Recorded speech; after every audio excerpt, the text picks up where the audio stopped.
Dear students, السلام علیکم۔ آج کا ہمارا ٹاپک ہے ذکر۔ ذکر کے لفظی معنی ہے یاد کرنا، اور ذکر کا اصطلاحی مفہوم ہے اللہ کو یاد کرنا۔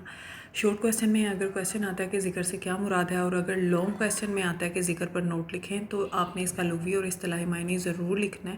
یہ 2 مارکس کا کویسچن ہوتا ہے، لانگ میں بھی اور شارٹ میں بھی۔ اس کے 2 نمبر ہوتے ہیں۔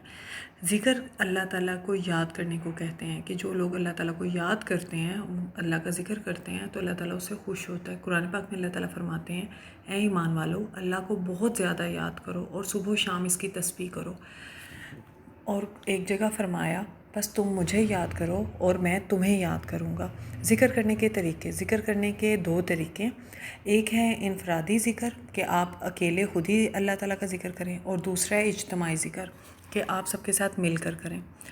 ہمیشہ یاد رکھیں کہ جب اللہ تعالیٰ کا ذکر کریں تو اس کے لیے ضروری نہیں ہے کہ آپ بہت جو ہے وہ وضو کریں، اور پاک صاف ذکر جو ہے اللہ کا ہر وقت ہر حالت میں کیا جانا چاہیے۔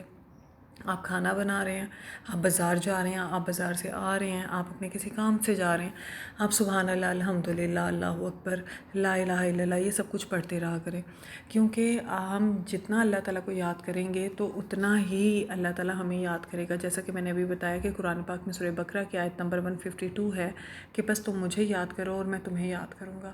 تو ہر وقت پورا دن آپ اللہ تعالیٰ کے ساتھ کانٹیکٹ میں رہیں۔ کانٹیکٹ میں آپ نے صرف یہ نہیں رہنا کہ اذان ہوگی نماز پڑھ لی اتنا، بلکہ ہر لمحہ آپ اللہ تعالیٰ کے ساتھ کانٹیکٹ میں رہیں، اتنا رہیں کہ آپ کے دل کو بھی عادت ہو جائے کہ جب ہم زبان سے مسلسل اللہ کا ذکر کر رہے ہوتے ہیں نا، تو جس وقت ہم کسی انسان سے بات بھی کر رہے ہوتے ہیں نا، تو اس وقت ہمارا دل جو ہے وہ اللہ تعالیٰ کا ذکر کر رہا ہوتا ہے، اللہ تعالیٰ کی تعریف کر رہا ہوتا ہے۔ کیونکہ میرا یہ گمان ہے کہ جیسے ہمیں عام لوگوں کی ہم تعریف کریں تو لوگ خوش ہوتے ہیں نا، تو میرا گمان ہے کہ ایسے ہم اللہ تعالیٰ کی تعریف کرتے ہوں گے تو اللہ تعالیٰ بہت زیادہ خوش ہوتے ہوں گے۔ جیسے ہمیں تعریف پسند ہے، ایسے اللہ تعالیٰ کو بھی اپنی تعریف کرنا کتنا پسند ہوگا۔ اور ہمیشہ یاد رکھیے کہ دلوں کا سکون جو ہے نا وہ اللہ کی یاد میں، اللہ کے ذکر میں ہے۔ یہ قرآن پاک میں بھی اللہ تعالیٰ فرماتے ہیں، یاد رکھو اللہ کے ذکر سے ہی دلوں کو تسلی حاصل ہوتی ہے، کہ آپ کے دلوں کو سکون جو ملتا ہے وہ اللہ کے ذکر سے ہے۔ بہت سے لوگ ایسے ہیں جنہیں اللہ تعالیٰ نے سب کچھ دیا، گھر ہے، دولت ہے، اچھی فیملی ہے، اولاد ہے، سب کچھ ہے، لیکن ان کے دلوں کو سکون نہیں ہوتا۔ اس کی وجہ کیا ہوتی ہے؟ اس کی وجہ یہ ہوتی ہے کہ ان کا اللہ سے رابطہ نہیں ہوتا، وہ اللہ کا ذکر نہیں کرتے۔ اور ایک طرف دوسرا انسان ہوتا ہے جس کی زندگی میں بہت زیادہ مشکلات ہوتی ہیں، پیسے کے حوالے سے بھی، فیملی کے حوالے سے بھی، بچوں کے، بیوی کے، شوہر کے حوالے سے بھی مشکلات ہوتی ہیں، لیکن اس کا دل پرسکون ہوتا ہے۔ کیوں؟ کیونکہ وہ اللہ کے ساتھ کانٹیکٹ میں رہتا ہے۔ جتنا آپ اللہ کے ساتھ اپنا رابطہ جو ہے وہ مضبوط کریں گے، اتنا ہی زیادہ آپ کے لیے یہ دنیا آسان ہو جائے گی۔ اور ہمیشہ یہ یاد رکھیں، یہ دنیا تو فانی ہے، ختم ہو جانے والی ہے۔ اصل زندگی جو ہے وہ تو آخرت کی ہے، ہمیشہ رہنے والی ہے، وہ زندگی کبھی ختم نہیں ہوگی۔ تو یہ ذکر نہ صرف آپ کو دنیا میں فائدہ دے گا بلکہ آخرت میں بھی ذکر فائدہ دے گا۔ حضرت محمد صلی اللہ علیہ وسلم نے فرمایا، یہ والا ذکر مجھے محبوب ہے، سبحان اللہ والحمدللہ ولا الہ الا اللہ واللہ اکبر۔ یہ اللہ تعالیٰ کی اس میں تعریف بیان کی گئی ہے۔ اور تیسرا کلمہ جو ہے وہ تو ہے ہی مکمل تعریف اللہ تعالیٰ کی۔ ذکر ہی جو ہے وہ انسان کی کامیابی کی ضمانت ہے۔ آپ صلی اللہ علیہ وسلم اللہ تعالیٰ کا بہت ذکر کیا کرتے تھے، بہت اللہ کو یاد کیا کرتے تھے۔ بعض اوقات تو آپ راتوں کو بہت زیادہ لمبا قیام کیا کرتے تھے کہ پاؤں میں ورم آ جاتا تھا، سوج جاتے تھے پاؤں۔ حضرت عائشہ عرض کرتی تھیں کہ اللہ تعالیٰ نے ہر طرح سے آپ صلی اللہ علیہ وسلم کو عظمت و فضیلت عطا کر دی ہے، تو پھر آپ کیوں تکلیف اٹھاتے ہیں کہ اتنی محنت کرتے ہیں؟ حضرت محمد صلی اللہ علیہ وسلم فرماتے، اے عائشہ، کیا میں اللہ کا شکر گزار بندہ نہ بنوں؟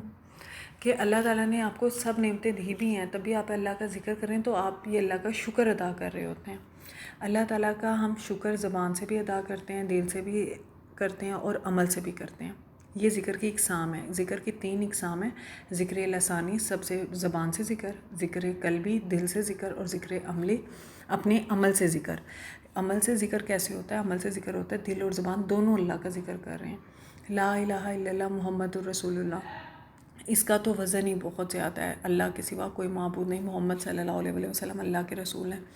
کہتے ہیں اللہ کے عرش پہ یہ کلمہ لکھا ہوا ہے. تو آپ یہ دیکھیں یہ اللہ تعالیٰ کو کتنا زیادہ پسند ہے کہ اللہ کے عرش پہ لکھا ہوا ہے. آپ لا الہ الا اللہ کثرت کے ساتھ پڑھیں، لا الہ الا اللہ محمد رسول اللہ. اسے تحلیل کہتے ہیں. تحلیل سے مراد ہے لا الہ الا اللہ. پھر تسبیح فاطمہ پڑھیں. تسبیح فاطمہ کون سی ہے؟ تسبیح فاطمہ ہے 33 بار سبحان اللہ پڑھنا، 33 بار الحمدللہ پڑھنا اور 34 بار اللہ اکبر پڑھنا. اس کو تسبیح فاطمہ کہتے ہیں. اور جو انسان اللہ تعالیٰ کے ذکر میں خود کو مصروف رکھتے ہیں، اللہ تعالیٰ ان کے دلوں کو سکون بھی دیتے ہیں، ان کے دل کی صفائی بھی ہوتی ہے. کیونکہ میں نے کہا ہم سب لوگ گنہگار ہیں، ٹھیک ہے، ہم میں سے کوئی بھی نیک یا پاک تو ہے نہیں. اللہ ہی جانتا ہے کہ کتنے ہم کوشش کر سکتے ہیں نیک بننے کی، لیکن مکمل طور پہ ہم ہوتے نہیں ہیں. کیونکہ ہم میں سے ہر کوئی گناہ کر رہا ہوتا ہے. تو ان گناہوں سے چھٹکارا جو ہمیں حاصل ہوتا ہے نا، وہ ذکر کے سبب ہوتا ہے. آپ جتنا اللہ کا ذکر کریں گے نا، اللہ تعالیٰ اتنا ہی آپ کو اپنے نزدیک کر لیں گے. ذکر دعا کی قبولیت کا ذریعہ ہے. حضرت محمد صلی اللہ علیہ وسلم نے فرمایا 3 لوگ ایسے ہیں جن کی دعا رد نہیں ہوتی. پہلا، کثرت سے اللہ کا ذکر کرنے والا.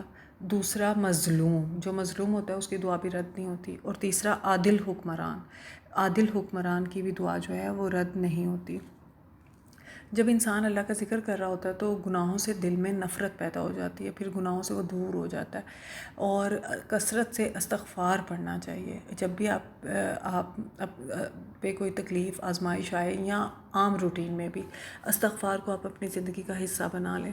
کیونکہ جیسا کہ میں نے کہا نا، انسان خطا کا پتلا ہے، اس سے گناہ کوئی نہ کوئی ہوتا ہی ہے. تو آپ جتنا اپنے گناہوں کو دھوئیں گے، کیونکہ استغفار جب ہم پڑھتے ہیں نا تو ہمارے گناہ جو ہیں اللہ تعالیٰ معاف کر دیتا ہے. ذکر جو ہے وہ اللہ کی قربت کا ذریعہ ہے، اللہ تعالیٰ کے نزدیک کرتا ہے. قرآن پاک میں اللہ تعالیٰ فرماتے ہیں جو مرد اور عورتیں اللہ کو بہت یاد کرتے ہیں ان کے لیے مغفرت اور اجر عظیم تیار کیا گیا ہے. کہ اللہ کو اس میں دیکھ لیں، اللہ کو یاد کرنے والے مرد اور اللہ کو یاد کرنے والی عورتیں اس میں خاص طور پہ مینشن کیا گیا.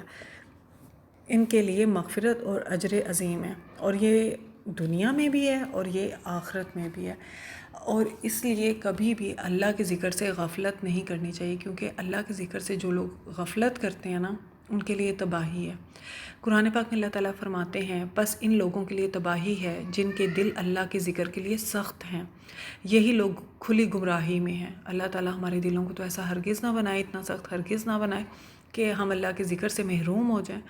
اللہ سے دعا ہے کہ اللہ ہمیں نہ اپنی رحمت سے محروم کرے، نہ اپنے ذکر سے محروم کرے، اور نہ ہی اپنی یاد سے محروم کرے، اور نہ ہی اپنی مدد سے محروم کرے.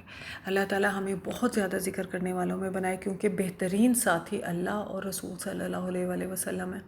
دنیا میں جتنے رشتے ہیں جن کے لیے ہم بھاگ دوڑ کر رہے ہوتے ہیں نا، یہ عارضی ہیں، یہ ختم ہو جانے والے ہیں. اور یہی رشتے ہیں جو زندگی میں نہ جانے کس موڑ پہ آپ کی زندگی میں ہی آپ کا ساتھ چھوڑ دیں. لیکن اللہ سے بنایا ہوا تعلق، رسول اللہ صلی اللہ علیہ وسلم سے بنایا ہوا تعلق ایسا ہے کہ جو کبھی بھی آپ کا ساتھ نہیں چھوڑتے. اللہ کا ذکر کریں بہت زیادہ. محمد صلی اللہ علیہ وسلم پر درود بھیجیں بہت زیادہ، کیونکہ جب آپ محمد صلی اللہ علیہ وسلم پر درود و سلام بھیجیں گے نا تو روزانہ آپ کی وہاں پہ حاضری لگتی رہے گی.